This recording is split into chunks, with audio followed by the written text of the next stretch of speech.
man. I'll tell you what, that dang old internet, man, you just go on there and point and click, get in there, talk about www. Call me, you got that.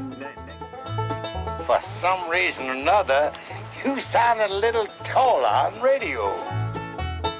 Well, for my money, he's got all the facial characteristics of a criminal. Now, here's your host, that gravy-sopping, crappie-flopping, stump-jumping, Bible-thumping, gun-toting, mater-growing son of a gun, the Backwoods Baptist himself, Pastor Harold Smith.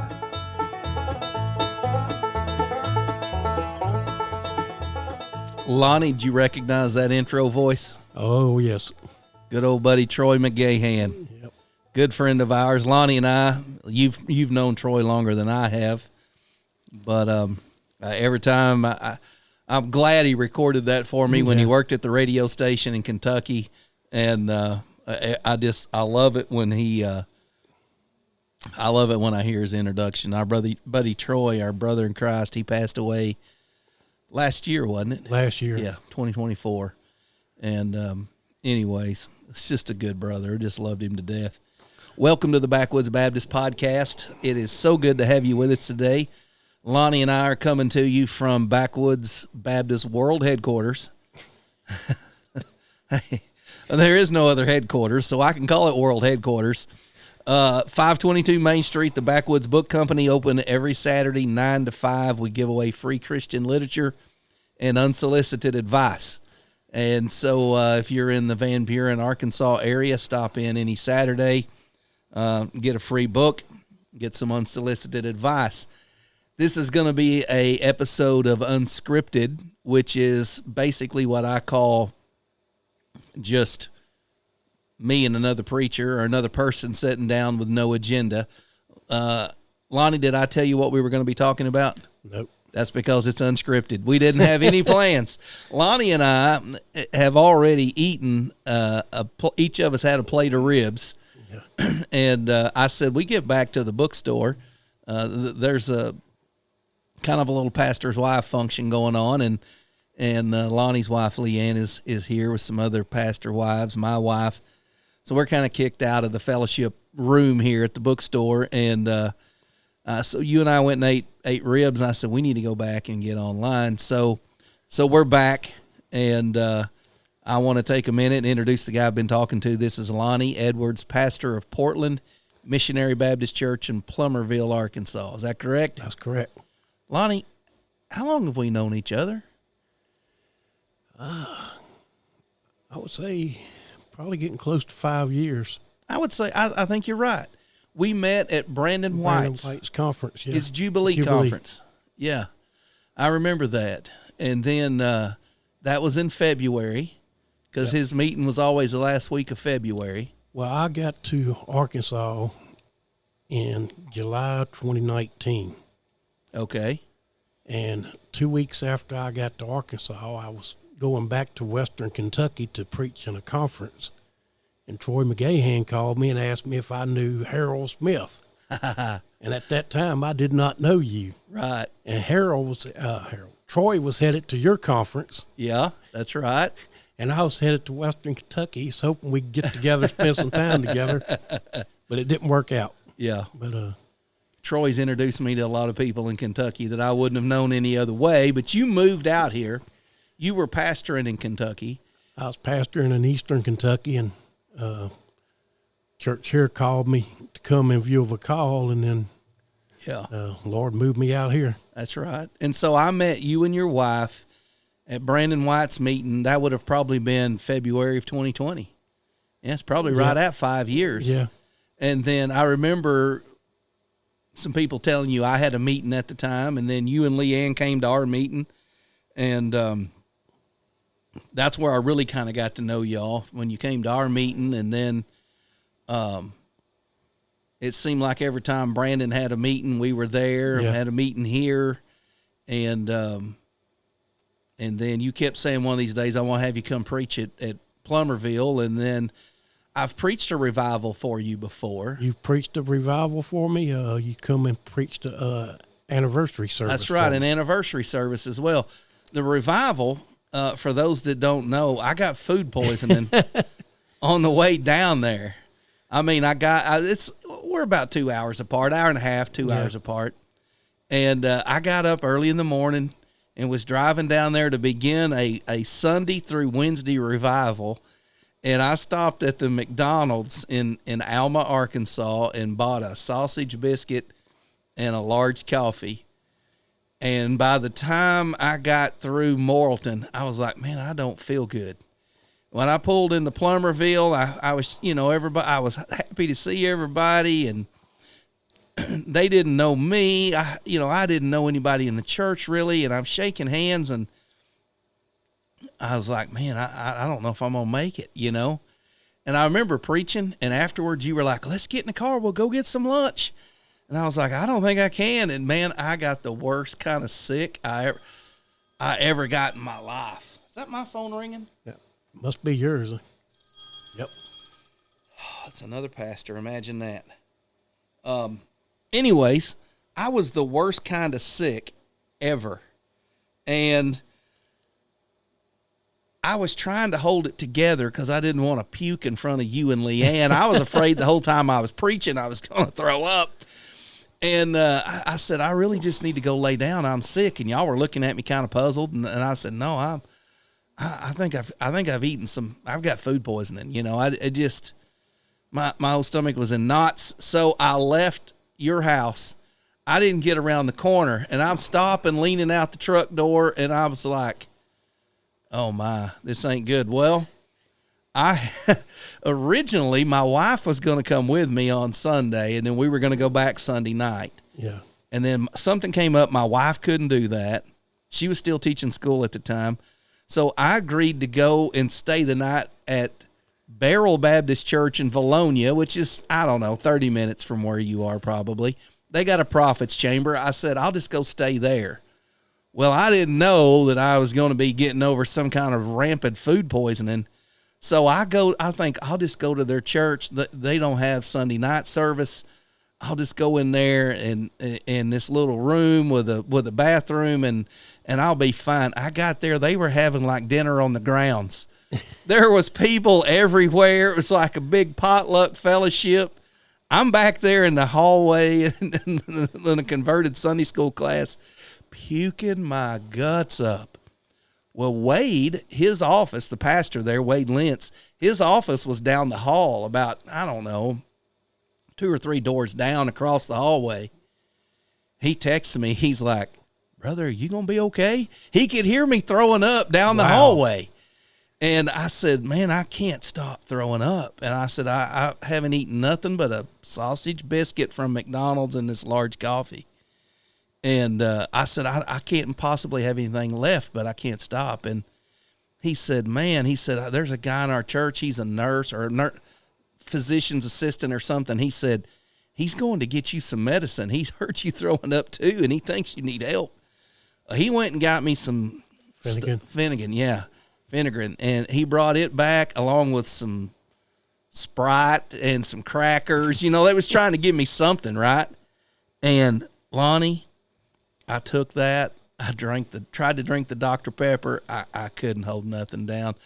I puked. You end up preaching that night. I ended up preaching Sunday night of your own revival. You're preaching for me because I'm in the church Sunday school room converted to a mission place, a mission house. I'm staying there puking, and I puked like that all night long. I'd never been so sick. And I remember getting up the next day and thinking, man, I knew I was done. I knew at some point during the night, I'll tell you how bad it was. I was laying on the floor with a salad bowl beside me because I couldn't get up fast enough to get to the bathroom. And I was so just dehydrated. Everything was cramped and I couldn't hardly move. And I'm by myself and I'm in a locked church. And I'm like, how in the world am I going to get out of here? If I die, I'll have to wait till the janitor comes in here to clean up tomorrow and they'll find me. If I have to call for an ambulance, how are they going to get in the church and figure out what room I'm in? And I had all kinds of crazy thoughts going through my mind, but I got up. I started feeling better. I was weak. You preached Monday through Wednesday, but you never did eat. No, I didn't. you were like, I'm going to take you to this Cajun restaurant. I'm going to take you to this. We're going to go eat this great. And everything you was telling me, and I was all excited. We were going to hang out, and I was like, I'd look at food and I just couldn't eat it. I think I lost like 15 pounds that week.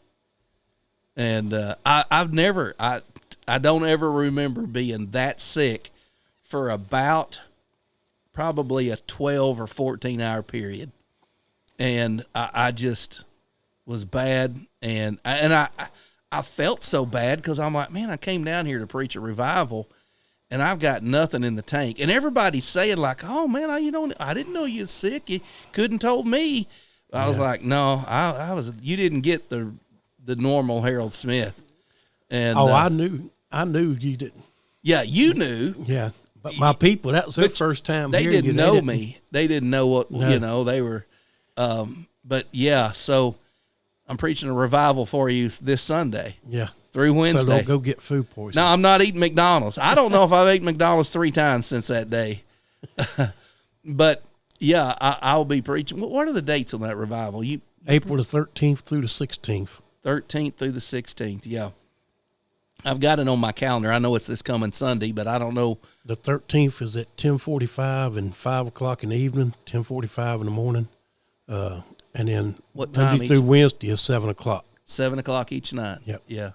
So if you're listening to this and you're in Central Arkansas, Plumerville's in between Morrilton and Conway on I-40. And that's Portland Missionary Baptist Church. It's easy to find. And, if you want to come by sometime Friday, you want to come by Monday or Tuesday night if your church is not having service, you be more than welcome there. And I'm looking forward to it. I'm excited. My wife's retired as a school teacher, so she's going to travel with me. And your wife and my wife have really become friends over the years, so that's encouraging. One of the things, Lonnie, you and I, we've known each other for, like I said, about 5 years, and you're pretty regular at our monthly pastor lunches, and that's how I've, really grown closer to you over the years. I love hearing you tell the story of how you grew up, because you didn't grow up in a church home. No. You grew up in a rough part of the country. I mean, I'm sure people have picked up that your accent is not exactly Eastern Kentucky. Or Arkansas. Or Arkansas, no. So why don't you tell people where you were born and raised? I was born in Baton Rouge, Louisiana, raised right outside of Baton Rouge in a little town called Denham Springs. Yeah. It's not little anymore. It's practically as big as Baton Rouge. Really? Baton Rouge just moved to Denham. And I didn't grow up in a Christian home. We didn't go to church. My stepdad was a drunk. My dad was a drunk. And now, wait a minute. You told me that your stepdad and your dad were drinking buddies. They were drinking buddies. They was best friends. And they had so many DWIs that they ended up. They both went to prison at the same time. Angola prison, right? Yeah, Angola, Louisiana State Penitentiary. Yeah, that's like the worst one. That's like in 1972. I was 5 years old, and your dad and your stepdad are both in prison for DWIs. My mom divorced my dad during the time he was in Angola. That's when she filed for divorce and divorced my dad. Then when my stepdad got out of prison, her and him got together, and he raised me, and he wasn't the best example, and he when he was drinking, he could be a mean man. When he was not drinking, he was the nicest man you wanted to meet. He'd give you your shirt off his back, and his way of raising me was do as I say, not as I do. Yeah, he wasn't the greatest example, but he told me you don't want to do these things that I do. Wow. And he taught me what to do. What he said was right.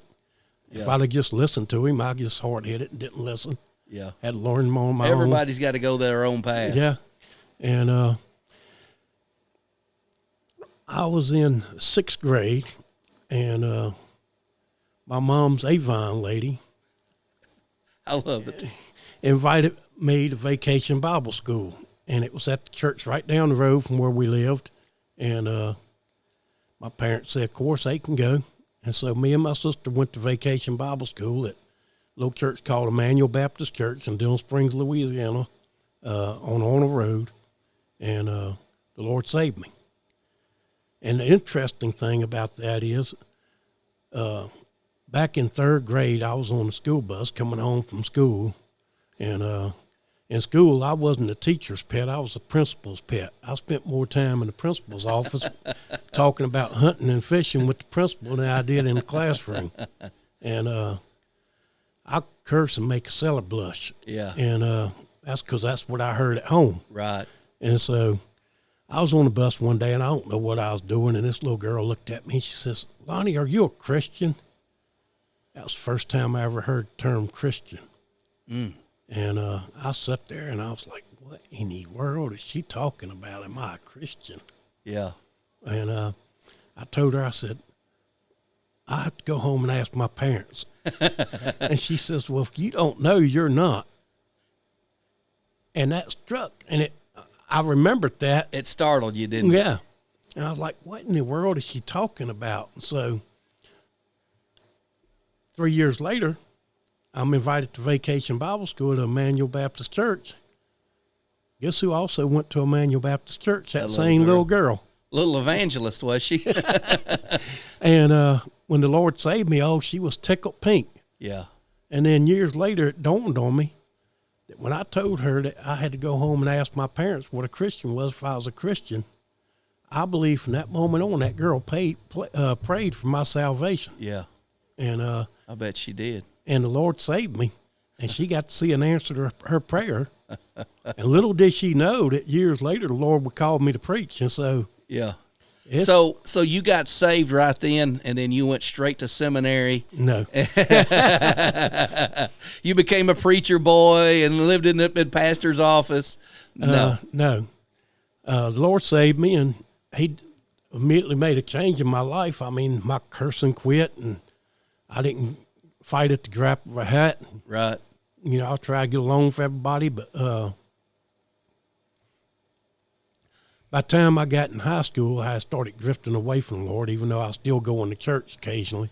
Right. And after I graduated high school, I went straight into the military, and that's when I went hog wild, is when I went in the military. It's like going off to college. Military does that to people. And I did the same thing.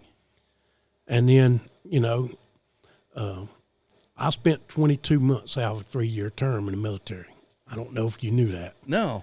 I didn't fulfill my 3-year term. Okay.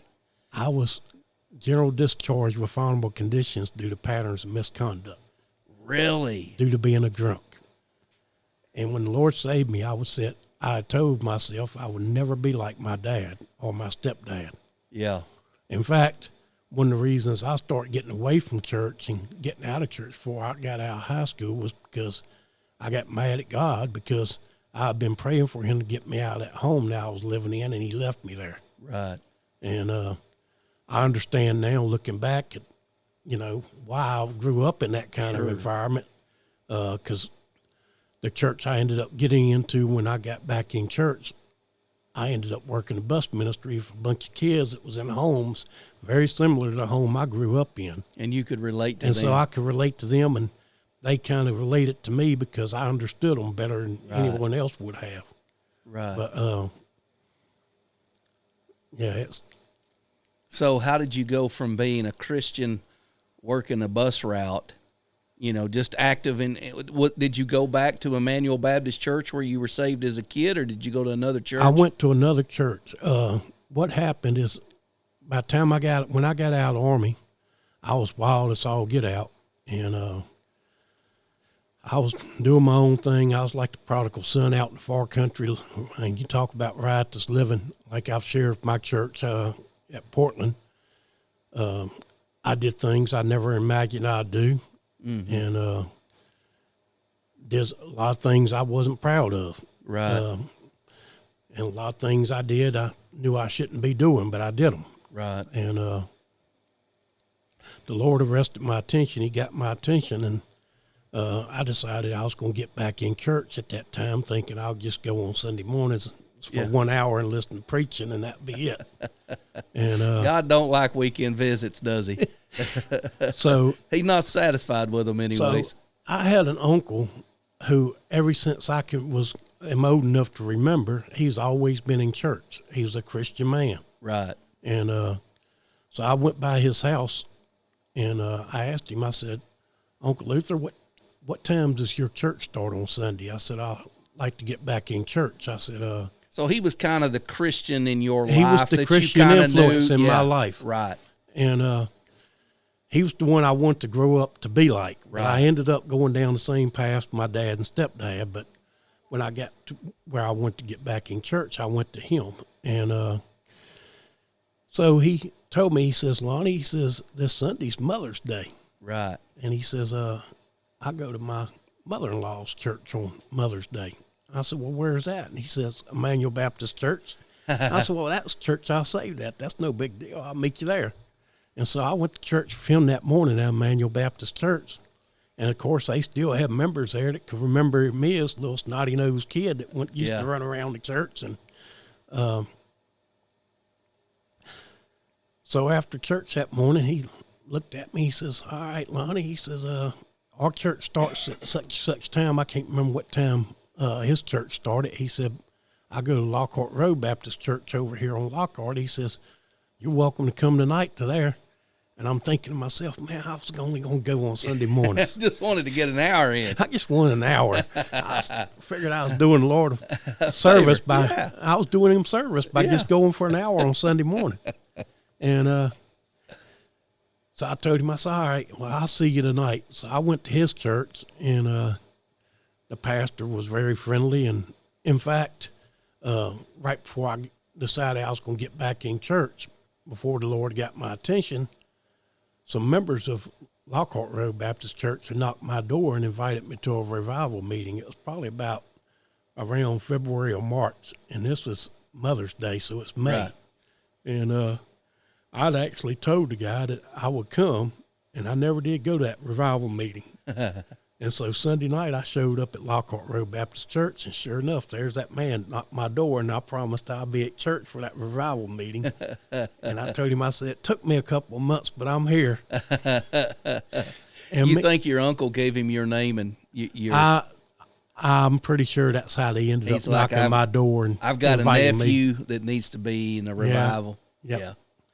And so I found out years later, like I said, the guy who knocked my door, me and him became real good friends. Sure. And he's not in church right now, which is sad.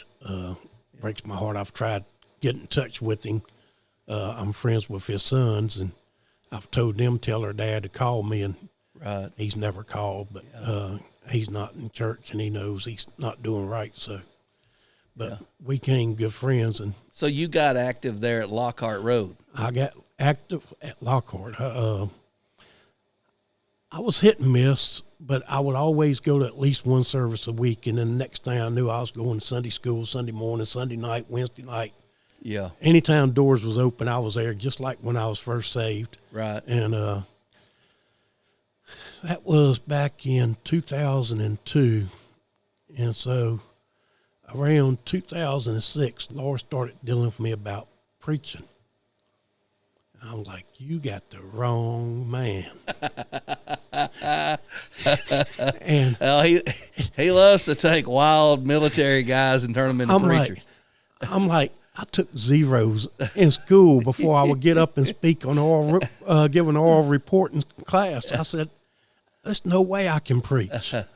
And did you just have a burden like I've got to tell them myself?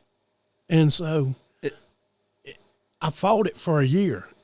And my pastor at the same time is asking me to speak I call it speak. He was wanting me to preach every so often. And he'd come up to me one Sunday. He says, Lonnie, you think you could bring a message tonight?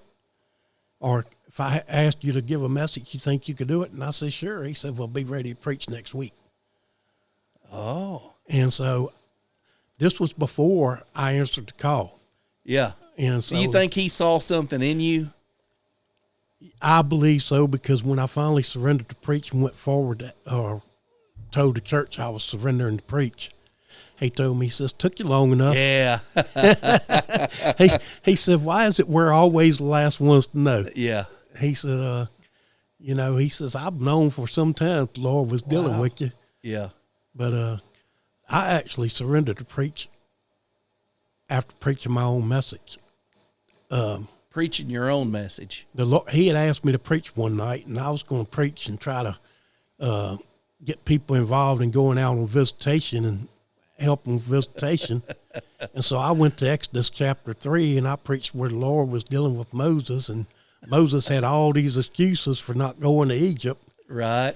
And as I was studying that and getting that message together for everybody else at church that needed to hear that message, I found out that the person that needed that message was me, because every one of those excuses that Moses used was excuses I've been using for not preaching.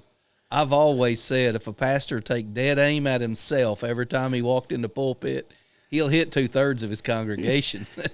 But he needs to aim at himself. And so I got through preaching that message, and I said, I didn't intend preaching this to y'all. I said, but as I was studying, I realized the Lord was speaking to me, because this is the excuses I've been using for the last year for not preaching. I said, he just defeated every one of my excuses. I have no reasons left why I shouldn't preach. Preached yourself into the ministry. And so my pastor said, I ain't never seen somebody get under conviction under their own preaching. I said, I wasn't even preaching when I got under conviction. It was when I was studying. I said, but I just decided I'll share it with the church tonight after I preached. And it wasn't long after that I met my wife, Leanne. Now, I know you and Leanne, and how old were y'all when you got married? I was 46 and she was 41. Neither one married before. Neither one married before. You got married for the first time when you were 46 and she was 41. 41. Both of us, it was our first time married. Yep. And now, here's the other cool thing about your marriage. You're living in Louisiana and she's living in Kentucky. Yeah, Versailles, Kentucky, right outside of Lexington. Yeah. So we're talking 12 hours. Yeah. How'd y'all meet? Was it through the internet? It was Christian Mingle. Christian Mingle. So it worked. It paid off. There was actually a good marriage that matured out of that. We actually met. I said it was right after I was called to preach, but actually it was a few years later, because we met on the Christian Mingle around November 2012. And I'd actually had some friends of mine. It was actually a girl and her daughter that I got in church by visiting and inviting them to church. They finally started coming. And me and the girl was pretty good friends. She was a friend of mine before she got in church. And she was like, Lonnie, why don't you get on Christian Mingle so you can meet you somebody? And I was like, man, you ain't meeting nobody on them sites lie. You don't meet nobody on there. I said, that's all a bunch of bull. And so she said, if you don't do it, I'm going to create one for you myself. That's what her 16-year-old daughter told me. And I was like, all right, well, I'll do it. So I did it, and I was just going to satisfy them and show them this don't work. Yeah. And what they don't tell you on them, they tell you it's free. Right. Well, it is free. You can browse all you want for free, but if you want to contact somebody, you got to pay a subscription. And so I paid for a 6-month subscription, and I prayed, and I said, Lord, if you would have me a wife, I said, I want to find her within this 6 months. If I'm, you don't want to get too invested in this thing if it don't pay off. I said, if I don't meet somebody within this 6-month period, I'll just take it you want me to be single the rest of my life. And so with about 2 months left in that 6-month subscription, Leanne contacted me and says, I like your smile. If you're interested in a friendship and see where it leads, contact me. So you got to give a little profile, talk about yourself. And when I looked at her profile, I found out she was a missionary kid who had spent some time in Brazil. And I'm sitting there to myself, and I'm like, man, this is everything I've been praying for in a wife. I wanted a wife where wherever the Lord sent me, she would go. And I was like, she's a missionary kid, there. So she knows what this is like. Yeah. And so after some time of trying to figure out why is this girl in Kentucky how's this going to work? Me in Louisiana, her in Kentucky. I decided I'll just go ahead and contact her and see what happens.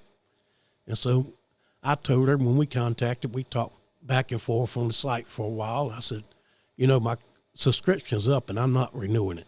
I said, if you want to continue to talk to me, here's my phone number. And I said, but I understand you've never met me. You don't know me. I said, don't know anything about me. I said, here's my pastor's phone number and here's his wife's phone number and their names. You're welcome to call them and check me out. I said, make sure I'm not some pedophile. This was at the same time they had that Catfish going on, that show Catfish. Yeah. And so she never did call my pastor, but she did call me. And she called me when I was eating lunch with my pastor and my best friend. And neither one of them knew I met some girl and was talking to her. And so we're at lunch, and all of a sudden my phone rings, and I look, and it's Leanne, and I'm like, oh, man. And so I put it up, and I said, I'll call him back. And my preacher said, wait a minute, who was that? I was like, oh, it's somebody, I'll just call him back. No, you ain't getting away with this easy. He knew something was up. He knew it. And I said, I've met a girl. I said, and we've been talking for a while. I said, and she was calling me after church today for us to talk. And you better call that girl back. He said, how long has this been going on? And so I shared with him and told him a little bit about her, how she was a missionary kid. And he said, oh, you just wait. Said, Miss Berter, his wife, she's going to love this. She's been praying and praying that you will find a decent wife or a decent girl and not get hooked up with one of these girls around here. He said, she's going to be so happy. And so this was around Thanksgiving, and me and Leanne continued to talk and just talk, and we kept talking longer and longer and longer. And I was working nights at that time. I would go to work at midnight and get off about 9 o'clock in the morning, and I'll stay up talking to her sometimes 10 o'clock at night. And then have to call her on my way back from New Orleans, where I was making my delivery, and try to stay awake until I got home. And she finally asked me one day, said, so when are you going to come see me? I'd like to meet you. And I said, well, you just tell me when. I got vacation. I said, I'll take vacation. I'll come meet you. And so we settled on it was not Valentine's Day. It was my birthday weekend, which is February 16th. Hers is February 2nd. Yeah. And I worked every other weekend, so I told her I could come the weekend of the 2nd or I can come the weekend of the 16th. Well, she said the 16th worked better for her, so yeah. I got down and I drove from Louisiana to Frankfort on a Thursday morning. Right after I got off work, I drove to Frankfort and got there that evening, and I thought I'd be tired, so we had planned on meeting the next day. Well, I wasn't as tired as I thought I'd be. I don't know if it was excitement or what it was. And so I called her and I said, look, I'm at the hotel, and if you want to go ahead and meet tonight, we can meet tonight, which was Valentine's Day. Yeah. And so we went out and ate supper that night, and then she picked me up the next morning, and we basically had a 4-day date. We spent 4 days together in Kentucky. I went to church with her, met her church family, and by the time I left, which I knew before I went that I had already met my wife. I knew that I was going to end up marrying this girl. She didn't know it. Yeah, right. I actually sent my sister a text and sent her a picture of Leanne and says, here's a picture of my future wife. And she says, there's something you need to tell me? I said, not really. I said, she doesn't know yet herself. I said, but keep that to yourself till she finds out. I said, she doesn't even know that. I said, but she's everything I've been praying for in a wife, and I know this is the one I'm going to marry. And so I went and met her in February, and she came down to Louisiana in May and met my church family and some of my family, and spent another 4-day date. And her last day, well, that Sunday morning after my preacher got through preaching, he called me up, and I called Leanne up to the front, and I got down on one knee, and I asked her to marry me in the front of the church. In the front of the church. And this was we'd already discussed it. It was just a formality.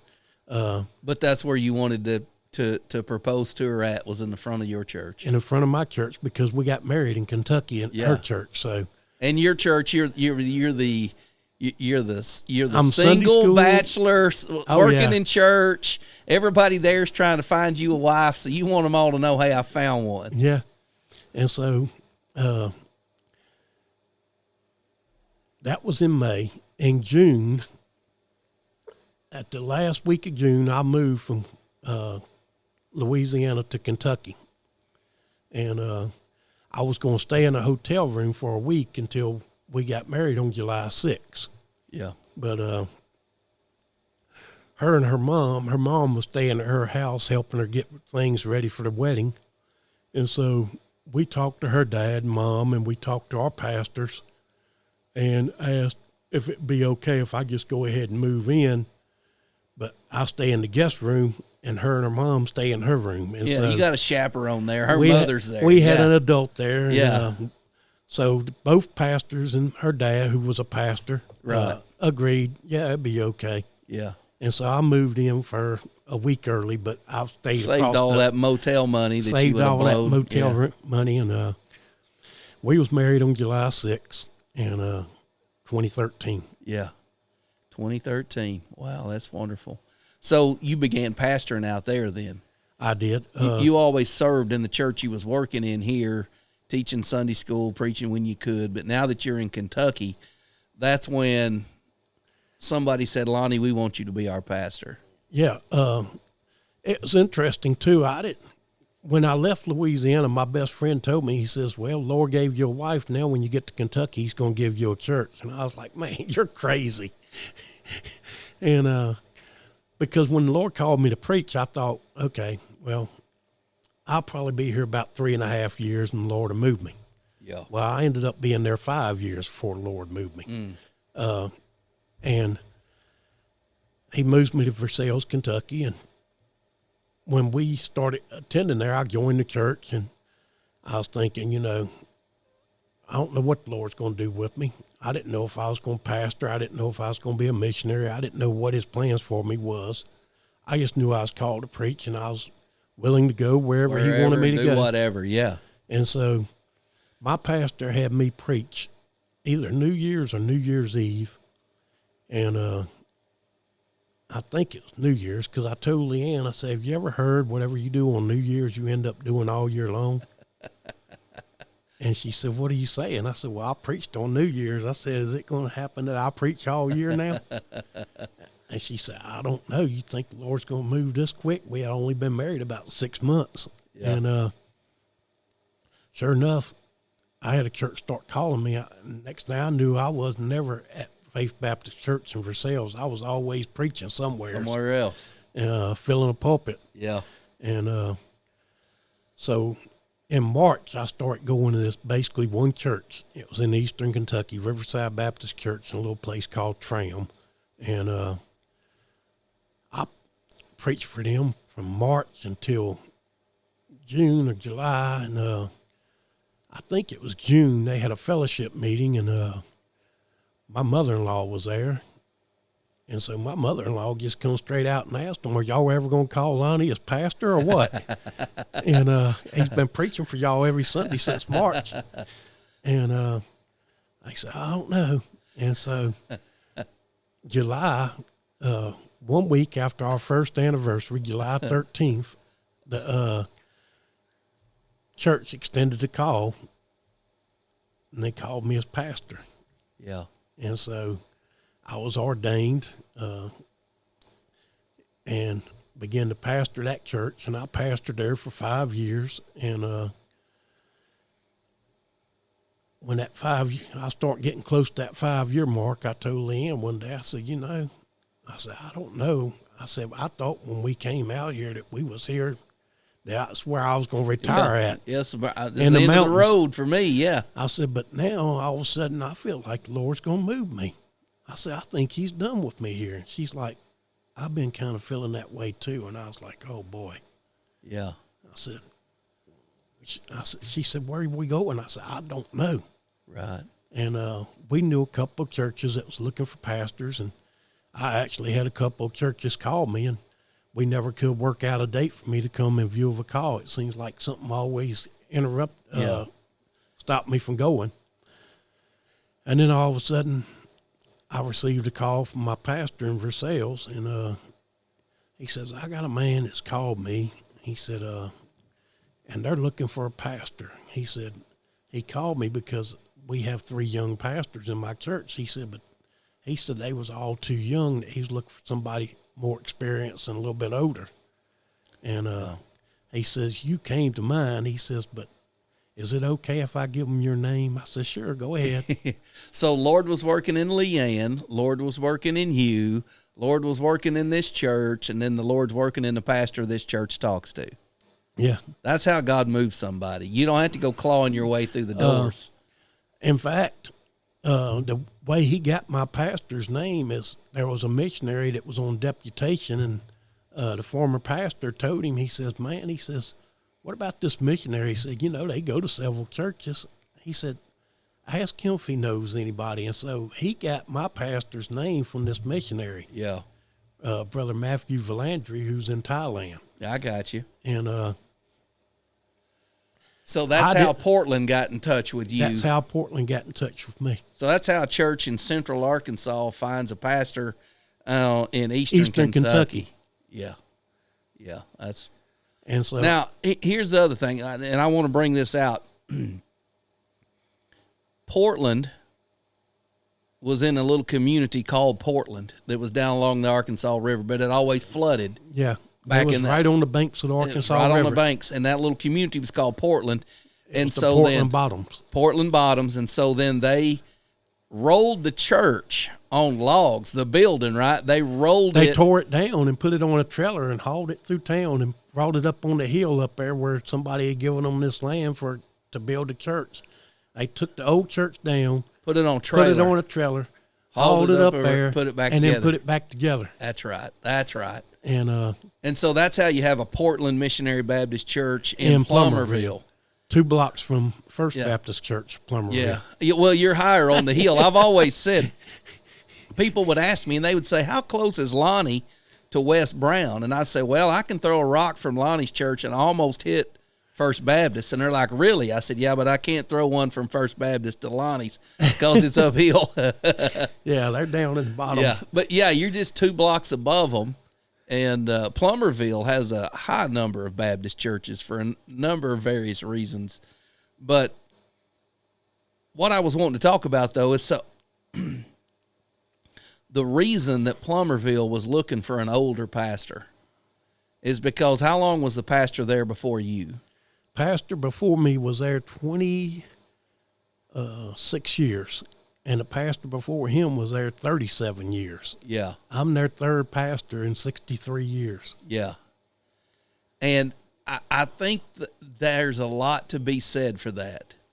Because a lot of times what I see happening to churches is they grab up a young preacher. He just doesn't stick around. He doesn't stay long enough to really shepherd the flock. And they grab another one. And then they're in this cycle of just going through young preachers. And I think it was wise on Portland's part to say, no, we're looking for an older pastor. Yeah. When they first started, they went through pastors about every 2 or 3 years. They was changing pastors.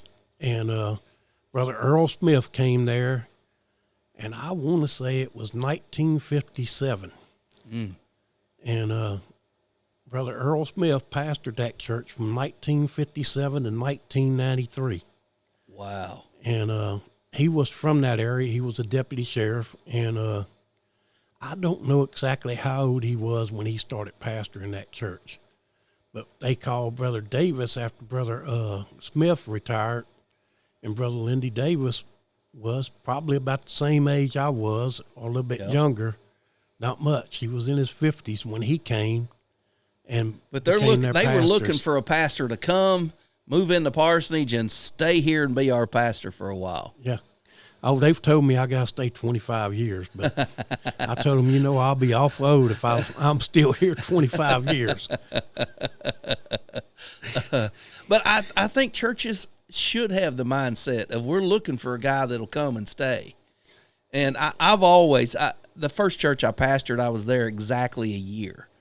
And when I went there, though, Lonnie, I thought, man, I'm going to spend the rest of my life here.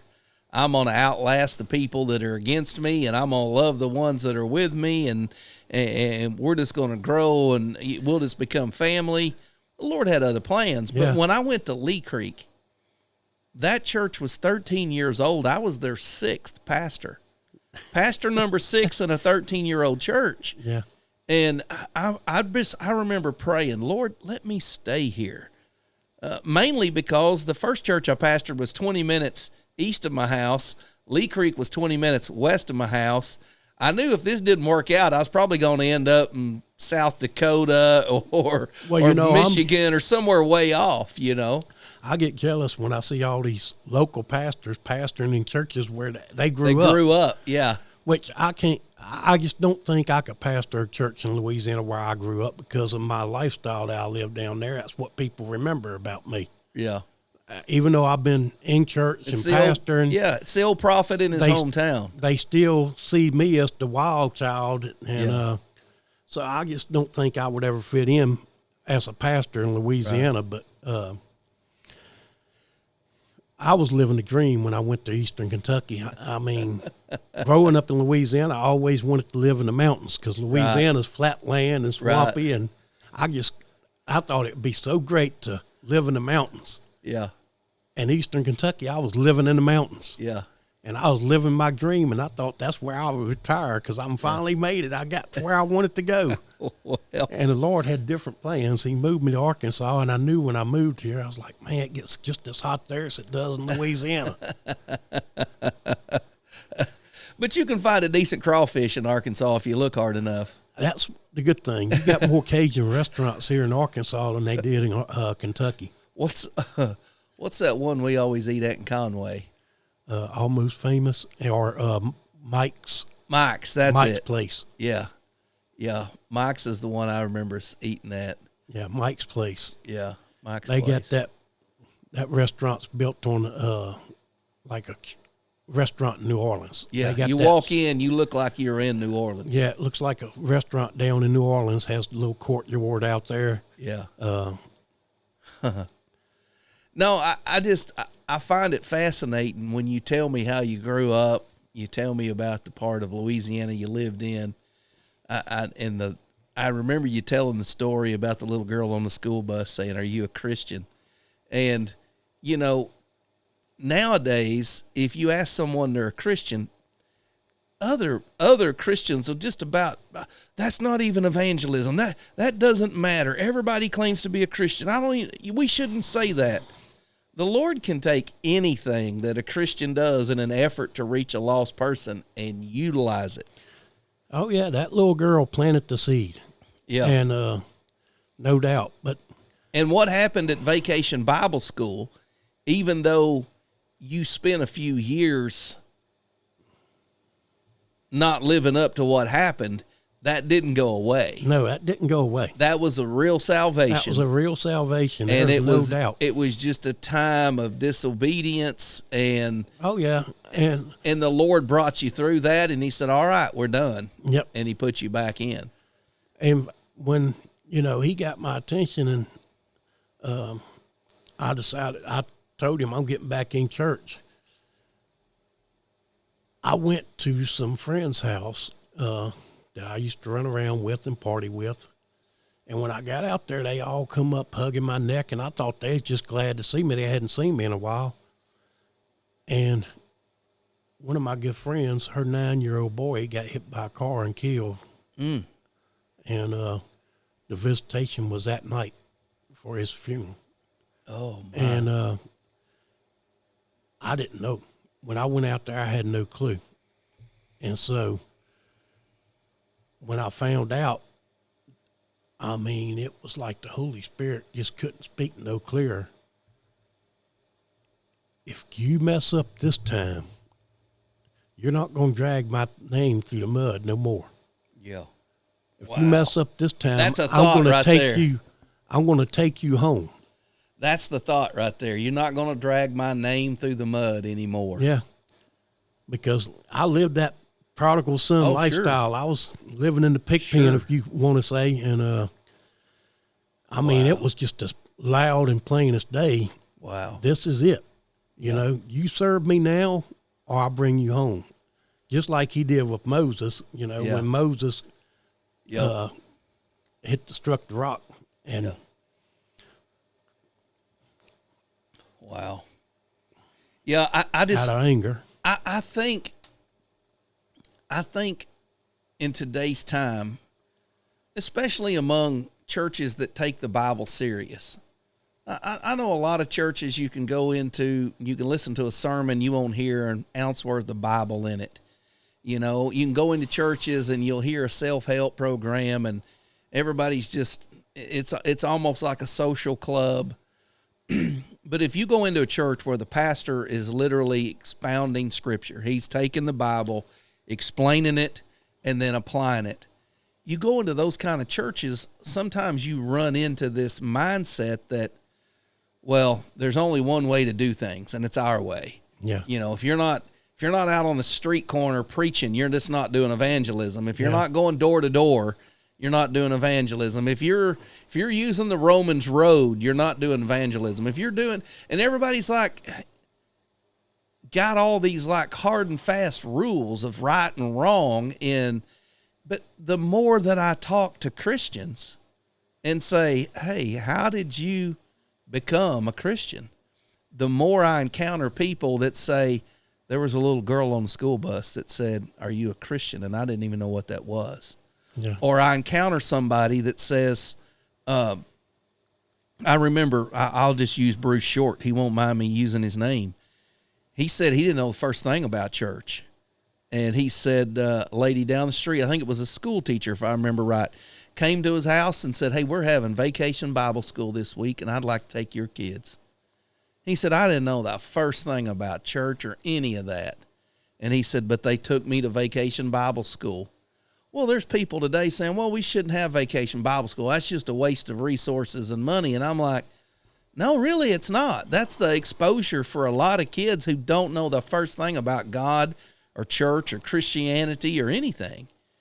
And that's why I think it's good to talk to people and say, how were you saved? How'd you get to where you're at? And it'll keep people from going, you got to be on this. There is a narrow way that leads unto salvation, but you don't get to define it by your method of evangelism. No. Not everyone's saved on the road like Paul was. That's right. That's exactly right, Lonnie. Not everybody gets struck blind. Yeah. And so I really wanted you to share that. And because, I mean, you've shared with me some of the stuff that you did growing up and just some of the things you were into. And it's always encouraging. And I don't encourage people to go do wild things so they can have a testimony. The greatest testimony is I avoided all that. Yeah.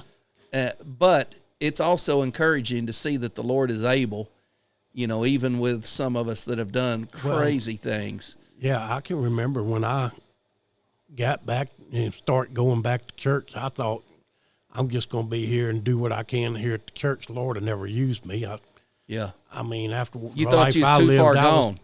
I just thought after the life I lived, it's no way he'll use me now. Yeah. I wasted all my good years that I could have been serving him. Yeah. And he had other plans. And and the Lord does what he wants. Yeah.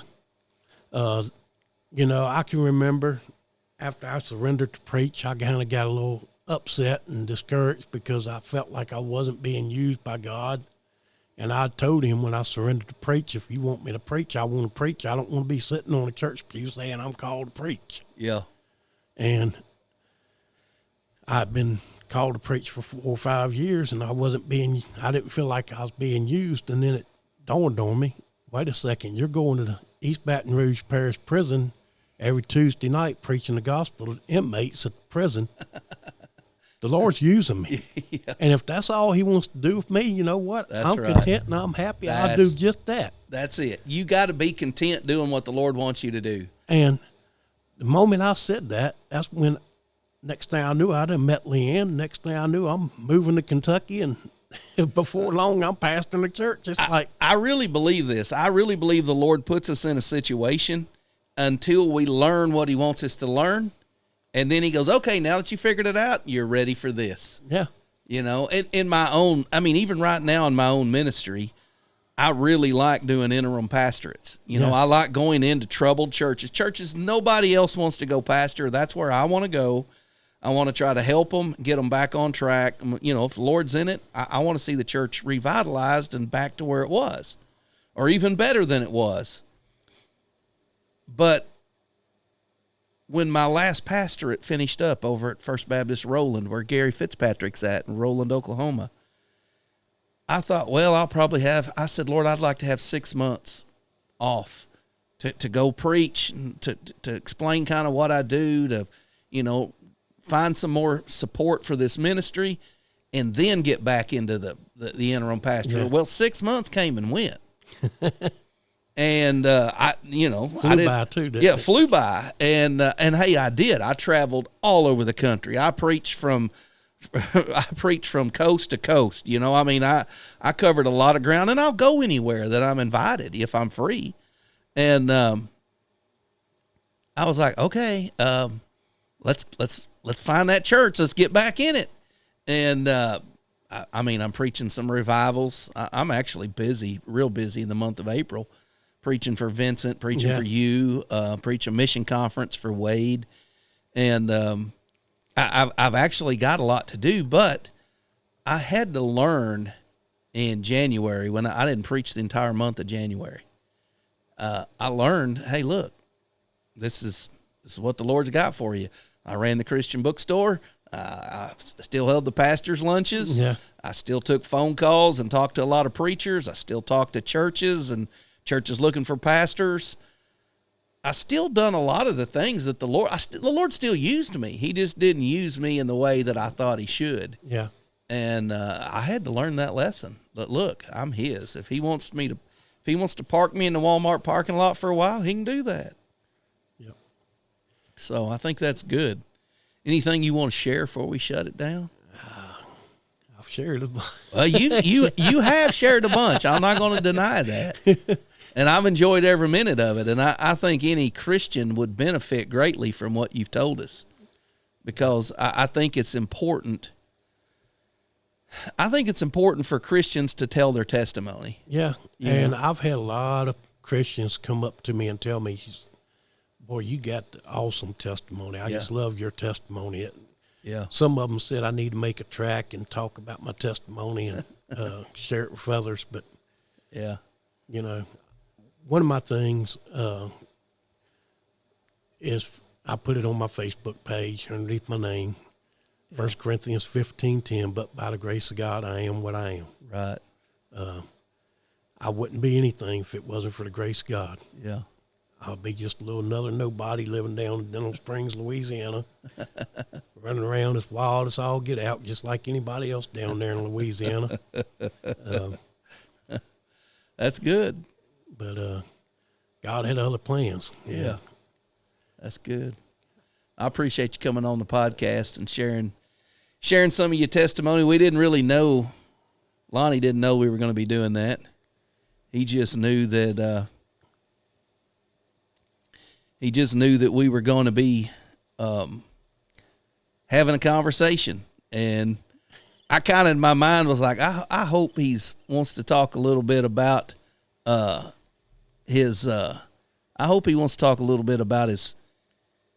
he entered the ministry, how he ended up in Arkansas. And I thought, well, if I get Lonnie talking, I'll just let Lonnie talk. And that's what happened. Yep.